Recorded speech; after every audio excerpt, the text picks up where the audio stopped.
साथियों नमस्कार, स्वागत है आपका एक बार फिर से चैनल में। हम लोग एथिक्स के प्रश्नों को देख रहे हैं। आज तीसरे प्रश्न को देखेंगे। 2 प्रश्न हो गए हैं, तीसरा प्रश्न। आज का प्रश्न है, उन विभिन्न कौशलों की चर्चा कीजिए जिनके द्वारा एक लोक सेवक कानून के नियमों के प्रति जनता की प्रतिबद्धता को बढ़ा सकता है। इस तरह के प्रश्न जरूर आते हैं, ठीक है, जो लोक सेवक से संबंधित होते हैं। ठीक है, तो प्रश्न कह रहा है कि लोक सेवक जो है, जो नियम होते हैं, कौशल होते हैं लोक सेवक के, वो जनता में किस तरह लागू करें कि जनता को ज़्यादा से ज़्यादा लाभ हो। आज के प्रश्न का उद्देश्य रूल ऑफ लॉ की सार्थक समझ को विकसित करना है। लोक सेवक की भूमिका को कौशल आधारित दृष्टि से समझना है। ग्राउंड लेवल उदाहरणों के साथ हम देखेंगे कि किस तरह की कार्य योजना बनाई जाए जिससे एक लोक सेवक जो है बेहतर तरीके से जनता के प्रति प्रतिबद्ध रहे। ठीक है, तो शुरुआत करते हैं आज के वीडियो को। तो प्रश्न को आपने समझ लिया है। प्रश्न है, उन विभिन्न कौशलों की चर्चा कीजिए जिनके द्वारा एक लोक सेवक कानून के नियमों के प्रति जनता की प्रतिबद्धता को बढ़ा सकता है। ठीक है, कल्पना कीजिए कि एक तहसील में समय पर फाइलें निपटती हैं, आरटीआई के उत्तर समय समय मिलते हैं, समय सीमा के अंदर मिल जाते हैं और सीएम हेल्पलाइन पर दर्ज शिकायत 7 दिन में बंद हो जाती है। लोग कहते हैं यहाँ कानून चलता है, व्यक्ति नहीं। यही है रूल ऑफ लॉ की कार्यशीलता, जिसे आगे बढ़ाता है एक सक्षम लोक सेवक। समझ गए? इसका मतलब यही हुआ कि अगर किसी ऑफिस में अच्छे से काम हो रहा है और वहाँ का डिस्ट्रिक्ट कलेक्टर या एसपी ऑफिस में सारी चीज़ें बाकायदे नियम कानून के अंतर्गत चल रही हैं और समय से हो जा रही हैं, तो वही रूल ऑफ लॉ है। ठीक है, तो रूल ऑफ लॉ है क्या? संक्षेप में समझिए कि कानून सर्वोच्च होता है, कोई भी उससे ऊपर नहीं होता है। इसमें समानता होती है, यानी हर नागरिक के लिए एक जैसा नियम होते हैं। प्रतिक्रियात्मक न्याय होता है, इसके निर्णय जो होते हैं वो पारदर्शी होते हैं, कारण संगत और समीक्षा योग्य होते हैं। यह कानून पर विश्वास तब पैदा होता है जब नागरिक को व्यवहार में न्याय दिखने लगता है।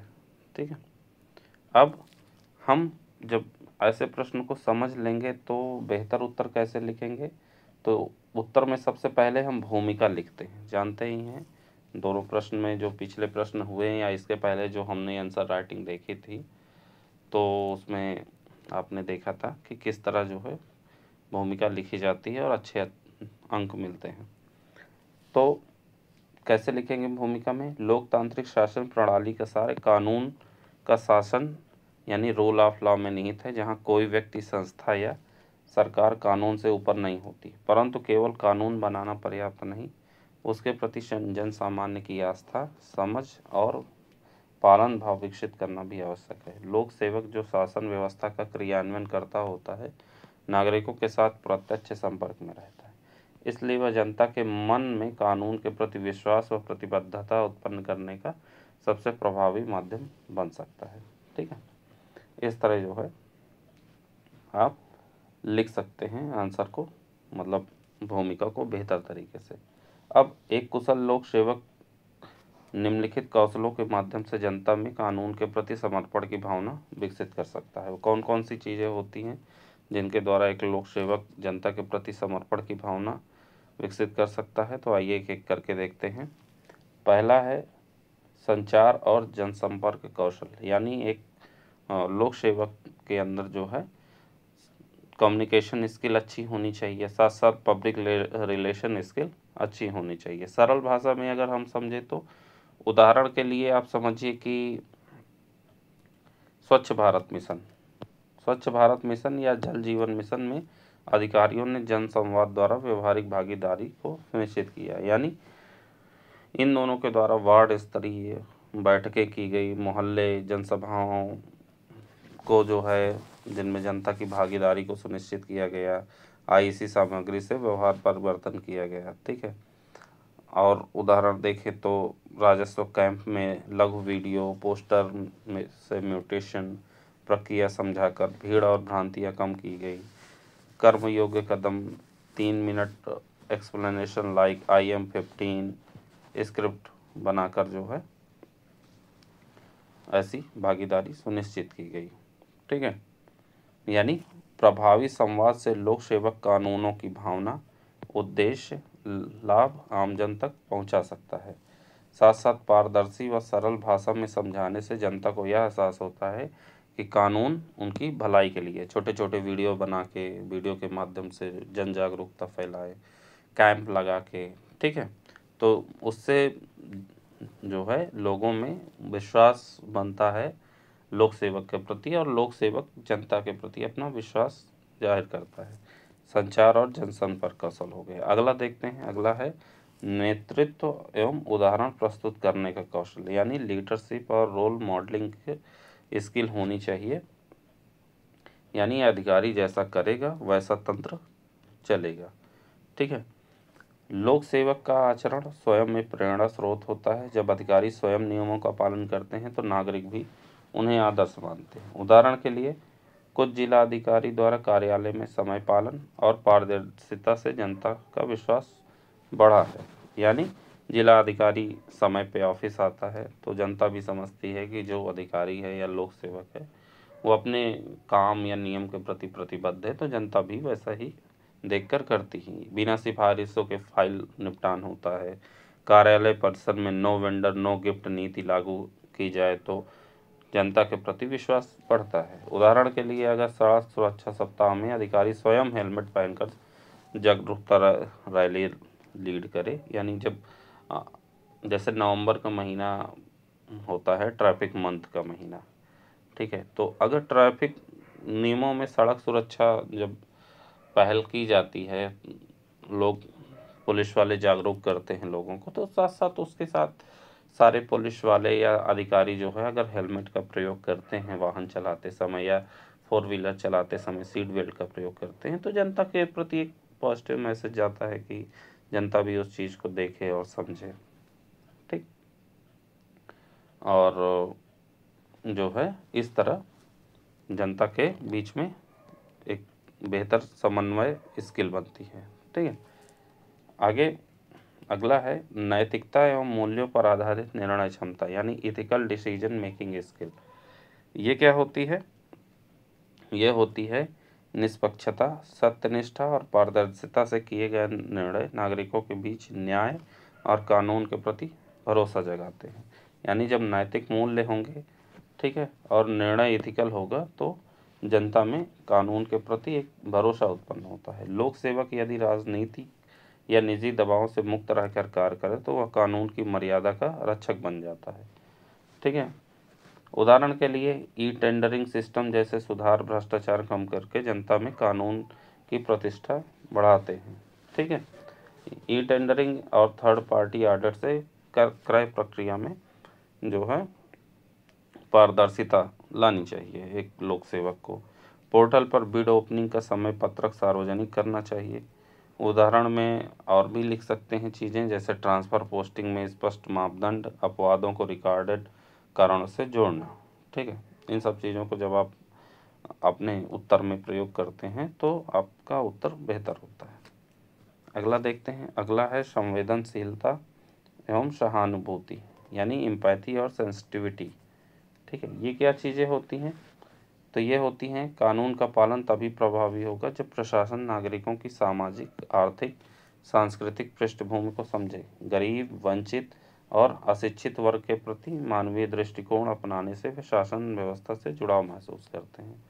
उदाहरण के लिए कोविड-19 के समय अनेक प्रशासनिक अधिकारियों ने प्रवासी मजदूरों की मदद कर नागरिक विश्वास को मजबूत किया। ठीक है, और साथ साथ फूड कैंप लगाए जो है अधिकारियों के द्वारा। श्रमिक स्पेशल ट्रेनों का समन्वय किया गया है, हेल्पलाइन जारी की गई। ट्राइबल या दूर दराज इलाकों में मातृभाषा में फॉर्म, शिविरों में महिला काउंसलर, ये सारी चीज़ें जब की गई तो इसे ही संवेदनशीलता एवं सहानुभूति कहते हैं, जो एक लोक सेवक जनता के प्रति रखता है। इन सब चीज़ों को आप प्रश्न में शामिल करेंगे तो आपका उत्तर बेहतर होगा। अगला है शिक्षण व जागरूकता कौशल, यानी एजुकेशन एंड अवेयरनेस स्किल होनी चाहिए एक लोक सेवक में, जिससे वो जनता के प्रति बेहतर तरीके से कार्य कर सकें। ये क्या होते हैं समझते हैं। लोक सेवक समाज में कानूनी साक्षरता बढ़ाने का कार्य कर सकते हैं, जैसे जनसभाएं, विद्यालय कार्यक्रम या सोशल मीडिया अभियानों द्वारा।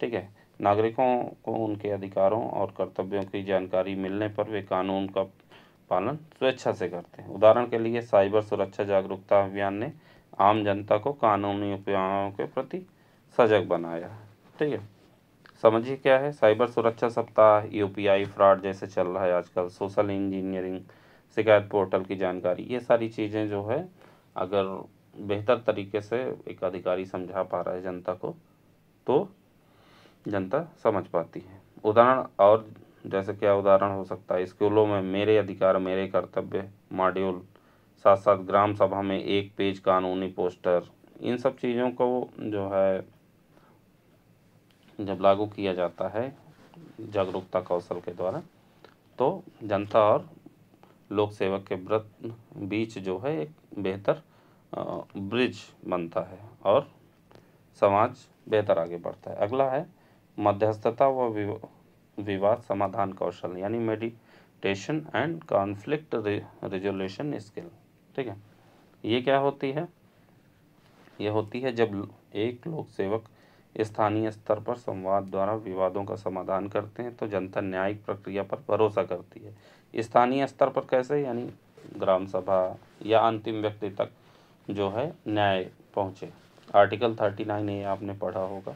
ठीक है, इससे विधि सम्मत आचरण का सम्मान बढ़ता है। उदाहरण के लिए लोक अदालतों की व्यवस्था ने लाखों छोटे विवादों को शांतिपूर्ण तरीके से सुलझाकर कानून की गरिमा बढ़ाई। देखिए लोक अदालतों का बहुत ज़्यादा मतलब बेनिफिट हुआ कि छोटे छोटे जो विवाद सुप्रीम कोर्ट हाई कोर्ट में पहुंचते थे, वो जो है क्योंकि केसेस की संख्या बहुत ज़्यादा है तो उनको निपटने में काफ़ी समय लगता था। तो जब लोक सेवकों के द्वारा यानी जिला अधिकारी या एसपी आपके ज़िले के, उनके द्वारा ये सारे काम किए गए तो चीज़ें बेहतर हुई। थाने स्तर पर बीट मीटिंग में समझौते हुए, और भी उदाहरण लिख सकते हैं जैसे भूमि सीमा विवाद में संयुक्त नाप जो मौके पर ही सहमति प्रपत्र, यानी दो लोगों के बीच जब ज़मीनी विवाद हो तो वहीं मौके पर अधिकारियों ने उसको सुलझाया और सहमति पत्र पे हस्ताक्षर करवा के दोनों को आपस में मेल जोल करवाया। तो ये सारी होती है मध्यस्थता व विवाद समाधान कौशल, जब जो है एक अधिकारी बेहतर तरीके से समन्वय स्थापित कर पाता है। अगला है तकनीकी दक्षता एवं पारदर्शिता, यानी डिजिटल एडमिनिस्ट्रेटिव स्किल। ये क्या होती है, ये होती है ई गवर्नेंस, ऑनलाइन सेवा वितरण और आरटीआई पोर्टल जैसे माध्यमों से शासन की पारदर्शिता बढ़ी है। इससे नागरिकों को यह भरोसा मिलता है कि कानून निष्पक्ष और उत्तरदायी है। यानी आरटीआई जैसे पोर्टल अब बेहतर तरीके से काम कर रहे हैं जनता में, जनता जागरूक हो रही है धीरे धीरे आरटीआई जैसे पोर्टल का इस्तेमाल करके। उदाहरण के लिए डिजिटल इंडिया मिशन ने प्रशासनिक प्रक्रियाओं को सरल व सुलभ बनाकर नागरिकों का विश्वास बढ़ाया। देखिए हम लोग कितना भी गवर्नमेंट को क्रिटिसाइज़ करते रहें, लेकिन कुछ चीज़ें बेहतर हुई हैं। जैसे डिजिटल इंडिया मिशन एक क्रांतिकारी कदम है सरकार के द्वारा। गाँव का दूर दराज के लोग रहने वाले डिजिटल इंडिया का प्रयोग करके आजकल जो है अपनी इनकम, अपनी नॉलेज, बहुत सारी स्किल्स को बढ़ावा दे रहे हैं। ठीक है, तो तकनीकी दक्षता क्या हो गई, यानी ई गवर्नेंस है, ट्रैकिंग, समय सीमा और जवाबदेही इससे सुनिश्चित हुई। साथ साथ जो है जन सुनवाई portal, real time status dashboard, सार्वजनिक ऑनलाइन प्रमाण पत्र, डिजिटाइज रिकॉर्ड, भूमि, एसएमएस, व्हाट्सएप अलर्ट, ये सारी चीज़ें जब हुई तो जो है चीज़ों में ट्रांसपेरेंसी आई, यानी पारदर्शिता। आगे है समन्वय एवं समुदाय निर्माण कौशल, यानी coordination and community engagement skill. ये क्या है, विभिन्न सामाजिक संगठनों जैसे एनजीओ, स्थानीय नेताओं के साथ मिलके कार्य करने से लोक सेवक कानूनों को समाज में जमीनी स्तर पर लागू कर पाते हैं। इससे कानून थोपे गए नियम नहीं बल्कि साझा आचार संहिता बन जाते हैं। पहले वाले प्रश्न पे आचार संहिता के बारे में मैंने बताया है, आदर्श आचार संहिता, ठीक है। यानी ये हुआ क्या, तो कानून को साझा आचार संहिता बनाने के लिए समाज के साथ सह-निर्माण जरूरी है, ठीक है, जिससे नियम थोपे गए नहीं लगते हैं बल्कि जो है नियम लागू किए गए और समन्वय स्थापित किए गए लगते हैं। उदाहरण एनजीओ, सेल्फ हेल्प ग्रुप, धार्मिक युवा समूहों के साथ सड़क सुरक्षा, नशा निवारण, बाल विवाह रोकथाम अभियान। उदाहरण और भी हैं, जैसे न्याय आपके द्वार में, बार एसोसिएशन, राजस्व पुलिस, सामाजिक न्याय विभाग का संयुक्त शिविर। ये सारी चीज़ें जब एक बेहतर लोक सेवक लागू करता है जनता के प्रति, तो जनता में विश्वास बनता है, ठीक। तो इन सब जो है, जो हमने देखा मेन बॉडी में, अभी हमने पहले भूमिका, फिर मेन बॉडी, फिर निष्कर्ष अंत में। तो मेन बॉडी में हमने जो देखा उसमें आप समझिए कि इसमें लोक सेवकों में जो है जनता के प्रति प्रतिबद्धता, उसमें कानून सर्वोपरि, सबके लिए समान प्रक्रिया, न्यायपूर्ण लोक सेवक, संवाद, आदर्श, नैतिकता, सहानुभूति, शिक्षण, मध्यस्थता, तकनीकी समन्वय। इसका परिणाम क्या हुआ, इसका परिणाम हुआ स्वच्छ अनुपालन, कम भ्रष्टाचार, तेज निस्तारण, उच्च विश्वास जैसी चीज़ें हुई, ठीक है। अब हम जब अंत में निष्कर्ष की बारी आती है, तो निष्कर्ष में मैंने पिछले वीडियो में भी बताया था कि निष्कर्ष हमारा सारगर्भित होना चाहिए, पूरे उत्तर से मैच खाता हुआ होना चाहिए। यानी जो हमने भूमिका लिखी है, जो हमारी मेन बॉडी है और जो प्रश्न कह रहा है, उससे रिलेट करके होनी चाहिए। तो भूमिका है, कानून का शासन तभी प्रभावी होता है जब जनता में न्याय, समानता और सुरक्षा की भावना महसूस करे। लोक सेवक जो शासन का चेहरा होता है, अपने आचरण, संचार और नैतिक मूल्यों के माध्यम से इस भावना को साकार कर सकता है। इसलिए एक लोक सेवक के लिए केवल प्रशासनिक दक्षता नहीं बल्कि नैतिक नेतृत्व, संवेदनशीलता, संवाद कौशल और पारदर्शिता ही वे गुण हैं जो जनता को कानून के प्रति प्रतिबद्ध बनाते हैं, ठीक। तो इस तरह जब हम अपना बेहतर निष्कर्ष लिखेंगे, ठीक, तो हमें बेहतर अंक मिलेंगे। वर्तमान संदर्भ जो है आप बीच में कहीं ऐड कर सकते हैं, ठीक है, प्रश्न के बीच में, लास्ट में तो ऐसा नहीं लिखा जाता, लेकिन मैं आपको बताने के लिए वर्तमान संबंध यहाँ लिख दिया हूँ। वर्तमान संबंध में चीज़ें आप ऐड कर सकते हैं प्रश्नों के बीच में, जैसे न्याय आपके द्वार, CM helpline, e governance mission, digital शिकायत निवारण तंत्र जैसी पहले यह दर्शाती हैं कि जब प्रशासन तकनीकी दक्षता व संवेदनशीलता के साथ कार्य करता है तो कानून जनता के बीच का अभिन्न अंग बन जाता है। यही सच्चे अर्थों में रूल ऑफ लॉ की सफलता है, ठीक है। प्रश्न का सार यही है। तो हमने उत्तर लेखन में आज देखा जो है कि कैसे बेहतर आप उत्तर लिखेंगे, ठीक है। इसमें हमने देखा, अगर इसको एक ढांचे के रूप में बनाएं पूरे प्रश्न को, तो प्रश्नों में भूमिका में रूल ऑफ लॉ की अवधारणा और नागरिक विश्वास की भूमिका को आप जो है लिखिए। साथ में जो है उसके अलावा जब तर्क दीजिए तो लोक सेवक राज्य का चेहरा होता है, कौशल आधारित भरोसा निर्माण जो है कर सकता है। कौशल प्लस सूक्ष्म उदाहरण जैसे ई टेंडरिंग, लोक अदालत, आरटीआई डैशबोर्ड, इन सब का प्रयोग करिए। समकालीन जैसे न्याय आपके द्वार, CM helpline, e governance, digital निवारण, ठीक है, इन सब चीज़ों का प्रयोग करके आप जो है मुख्य भूमिका को बेहतर कर सकते हैं। निष्कर्ष में नैतिक नेतृत्व, पारदर्शिता, संवेदनशीलता, कानून के प्रति सामाजिक प्रतिबद्धता, इन सब चीज़ों को शामिल करेंगे तो आप जो है बेहतर उत्तर लिख पाएंगे, ठीक। तो ये रहा आज का हमारा प्रश्न। उम्मीद है आपको प्रश्न समझ आया होगा और इसका उत्तर भी जो है आपको ठीक लगा होगा। अगर पसंद आया तो लाइक करिए, चैनल को सब्सक्राइब करिए, शेयर करिए अपने दोस्तों के साथ जो मेंस लिखने वाले हैं या मेंस भविष्य में देने की रुचि रखते हैं। ठीक है, तो मिलते हैं अगले वीडियो में, तब तक के लिए जय हिंद, जय Bharat, thank you so much.